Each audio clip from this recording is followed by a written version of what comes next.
नमस्कार दोस्तों, Saumya education YouTube channel में आप सभी का स्वागत है। साथियों, आज की क्लास में हम देखेंगे कक्षा 10वीं हिंदी पाठ 7.3। पाठ का शीर्षक है जेब कतरा। ठीक है, तो आज भी हमने अभी केवल इम्पॉर्टेंट क्वेश्चन ही देख रहे हैं, तो कृपया वीडियो को अंत तक देखिएगा। और हाँ, यदि आप मेरे चैनल पर नए हैं तो कृपया चैनल को सब्सक्राइब कर लीजिए ताकि मेरे द्वारा अपलोड किया गया वीडियो सबसे पहले आपको मिले। तो चलिए शुरू करते हैं। सबसे पहले बहुविकल्पी प्रश्न। ठीक है, सबसे पहले क्या देखेंगे? बहुविकल्पी प्रश्न। तो देखते हैं प्रश्न पहला, जेब कतरा पाठ के लेखक हैं। आपका 4 ऑप्शन दिया हुआ है। पहला है गुलाब राय, दूसरा है ज्ञान प्रकाश विवेक, तीसरा प्रेमचंद, चौथा प्रसाद जी। ठीक, तो जब हमने पाठ पढ़ा था तो उस समय ज्ञान प्रकाश विवेक जी के बारे में बताया था, और यही क्या है, जेब जेब कतरा पाठ के लेखक है। तो इसका आंसर क्या हो जाएगा? ब। ठीक है, इसका आंसर क्या हो जाएगा?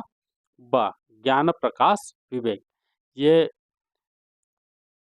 6 से 7 बार पूछा जा चुका है अभी तक। ठीक है, 2017 से 2025 तक, सॉरी 2024 तक अब 6 से 7 बार पूछा जा चुका है। अभी भी आने की इसकी संभावना है। छोटा सा क्वेश्चन है। ठीक है, चलिए आगे देखते हैं। इसी में जेब कतरा ने पैसे भेजे थे। किसको भेजे थे भाई? अ पिता को, ब माँ को, स बहन को, द दोस्त को। ठीक है, तो जब हमने पाठ पढ़ा था तब देखा था कि जेब कतरा ने माँ को पैसे भेजे थे। तो इसका आंसर क्या हो जाएगा? ब, माँ को। ठीक है, यह क्वेश्चन भी बहुत ही इम्पॉर्टेंट है। आज मैं जितने भी क्वेश्चन कराऊंगा सारे के सारे बहुत ही इम्पॉर्टेंट है, तो कृपया स्किप मत कीजिएगा। सारे क्वेश्चन करते जाएंगे, ज़्यादा क्वेश्चन नहीं है, 3-4 क्वेश्चन हैं, तो सारे के सारे क्वेश्चन आज हम करेंगे। चलिए आगे देखते हैं। इसी का तीसरा, जेब कतरा पाठ से हमें क्या शिक्षा मिलती है? असामाजिकता की, ब मानवीय संवेदना की, द आर्थिक क्षेत्र की, स धार्मिक क्षेत्र की। ठीक है, तो इसका आंसर भी क्या हो जाएगा? ऑप्शन ब, मानवीय संवेदना की। ठीक, जेब कतरा पाठ से हमें मानवीय संवेदना की शिक्षा मिलती है।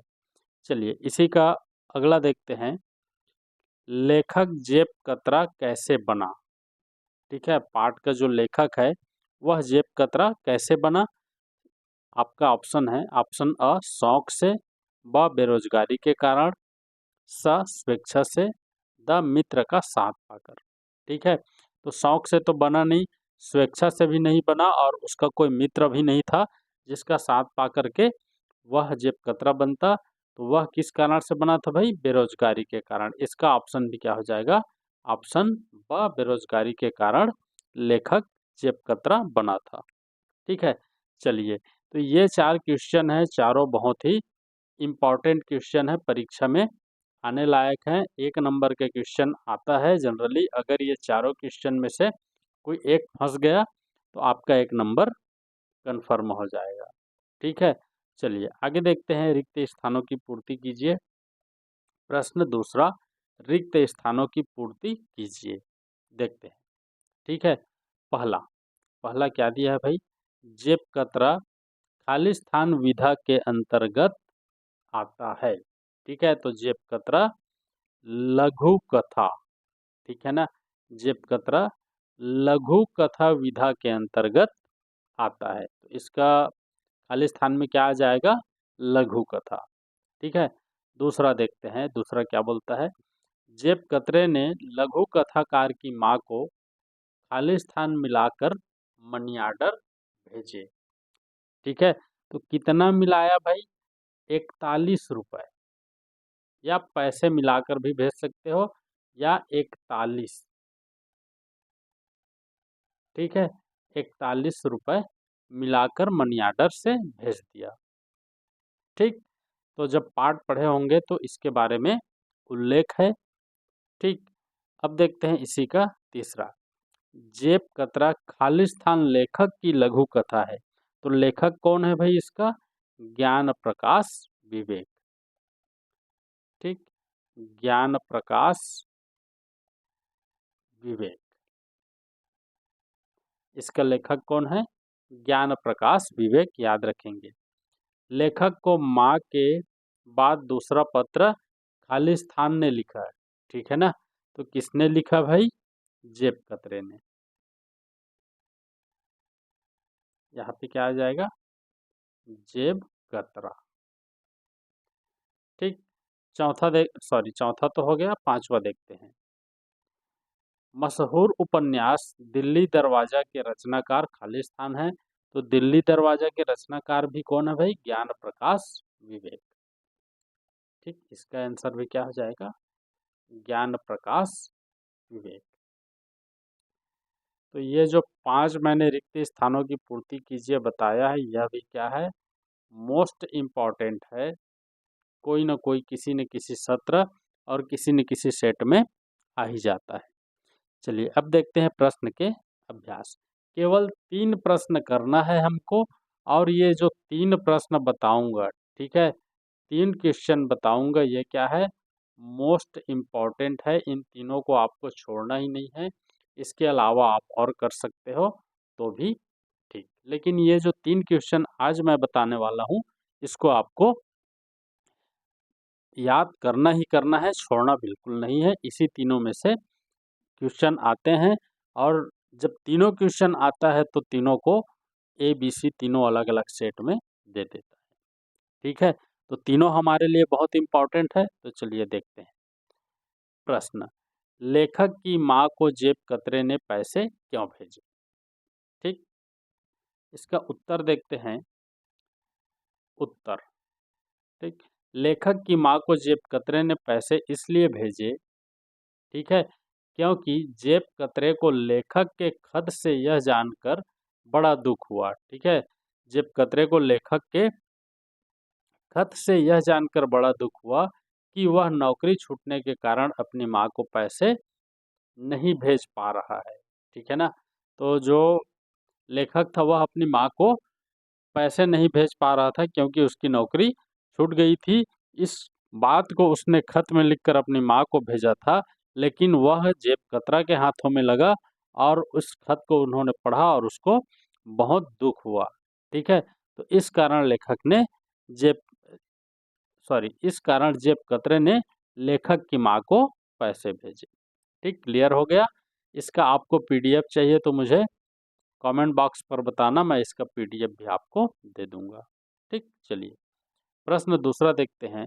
जिसकी नौकरी छूट चुकी हो उसके लिए 9 रुपये 900 से कम नहीं होते। लेखक ने ऐसा क्यों कहा? ठीक है, 9 रुपये 900 से कम नहीं होते, लेखक ने ऐसा क्यों कहा भाई? तो चलिए देखते हैं उत्तर। लेखक कहते हैं कि जिस व्यक्ति की नौकरी छूट जाती है उसके लिए एक एक पैसा बड़ी रकम के समान होती है। ठीक है ना, जिसकी नौकरी छूट जाती है उसके लिए एक एक पैसा बड़ी रकम के समान होती है। उसे बहुत सोच समझ कर एक एक पैसा खर्च करना पड़ता है। ठीक है ना, उसको बहुत सोच समझकर एक एक पैसा खर्च करना पड़ता है, इसलिए उस समय 9 रुपया 900 रुपये के समान लगता है। ठीक, इसलिए उस समय 9 रुपया 900 रुपये के समान लगता है। जिसके पास कोई काम धंधा नहीं होता उसके लिए एक एक पैसा बहुत बहुत महत्वपूर्ण रखता है। ठीक है ना, जिसके पास कोई काम धंधा नहीं होता, ठीक है, रोजगार का कोई साधन नहीं होता, उसके लिए एक एक पैसा, ठीक है, उसके लिए एक एक पैसा बहुत महत्वपूर्ण होता है, बहुत महत्व रखता है। चलिए आगे देखते हैं। ये भी क्या है? मोस्ट इम्पॉर्टेंट क्वेश्चन है। ठीक है ना, ये भी क्या है? मोस्ट इम्पॉर्टेंट क्वेश्चन है। ठीक, तो इसकी भी तैयारी कर लेंगे, ज़्यादा नहीं है, छोटा छोटा सवाल है। इस चैप्टर से छोटा छोटा सवाल ही आता है और एक एक बार में याद हो जाएगा। चलिए तीसरा देखते हैं। ठीक है, जेब कतरा कहानी पढ़ने के बाद मन में कौन सा भाव जागृत होते हैं? ठीक है, लिखिए। चलिए भाई, इसको आप स्वयं लिख सकते हो यदि आपने जेब कतरा पाठ अच्छे से पढ़ा है तब। चलिए इसका उत्तर देख लेते हैं। उत्तर, जेब-कतरा कहानी वस्तुतः मानवीय संवेदनाओं की कहानी है। ठीक है, किसकी कहानी है? मानवीय संवेदनाओं की। ठीक है, खालिस्तान भरो में इसको हमने देखा था। जेब-कतरा कहानी वस्तुतः मानवीय संवेदनाओं की कहानी है, जिसको पढ़ने से हमारे मन में बुराइयों के परिपूर्ण कार्यों से संलिप्त लोगों के प्रति, ठीक है, बुराइयों से परिपूर्ण संलिप्त, ठीक है, बुराइयों से परिपूर्ण कार्यों में संलिप्त लोगों के प्रति यह विचार आता है कि बुराई में लिप्त ये व्यक्ति सदैव बुरा ही हो, ऐसा जरूरी नहीं है। ठीक है, कि बुराई में लिप्त ये व्यक्ति सदैव बुरा ही हो, यह जरूरी नहीं है। उसमें भी मानवीय संवेदनाएं होती है। मानवीय संवेदनाएं मतलब मानव की पीड़ा को जो अनुभव करे। ठीक है, मानवीय संवेदनाएं होती है जो समय पाकर प्रकट हो जाती है, जैसा कि इस कहानी में जेब-कतरा का हो गया। ठीक है, उसने क्या है, खत पढ़ा और उसकी मानवीय संवेदनाएं जागृत हो गई। तो इस प्रकार इस चैप्टर में केवल 3 मोस्ट इम्पॉर्टेंट क्वेश्चन हैं। इन तीनों मोस्ट इम्पॉर्टेंट क्वेश्चन को आप कर लीजिए।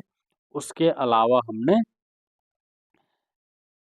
ऑब्जेक्टिव क्वेश्चन, बहुविकल्पी प्रश्न 4 बताए हैं। ठीक है, 4 में से एक आ सकता है, या 5 हमने खालिस्तान भरो का क्वेश्चन देखे हैं, 5 उसमें एक आ सकता है, या 3 हमने क्वेश्चन देखे हैं, प्रश्न देखे हैं, या तो तीनों आ सकता है ए बी सी में, या ऑप्शन में आ सकता है। ठीक है, या कोई एक आ सकता है। तो हमने आज केवल 5 क्वेश्चन बताए हैं। 5 क्वेश्चन आप तैयारी करो, और ये जो क्वेश्चन आते हैं ये जनरली 4 से 5 नंबर के क्वेश्चन में आते हैं, और यहाँ जो हमने बहुविकल्पी और खालिस्तान भरो से रिलेटेड प्रश्न हमने बताया है वह 1 नंबर के क्वेश्चन में आते हैं। ठीक है, तो उम्मीद करता हूँ वीडियो अच्छा लगा होगा। अच्छा लगा है तो कृपया अपने दोस्तों तक शेयर कीजिए। ठीक है, और डेली हम अभी मोस्ट इम्पॉर्टेंट क्वेश्चन ही देख रहे हैं सभी सब्जेक्ट का, तो हमको ज्वाइन कर लीजिए ताकि समय समय पर आपको जानकारी मिलता रहे। आज की वीडियो में बस इतना ही। धन्यवाद।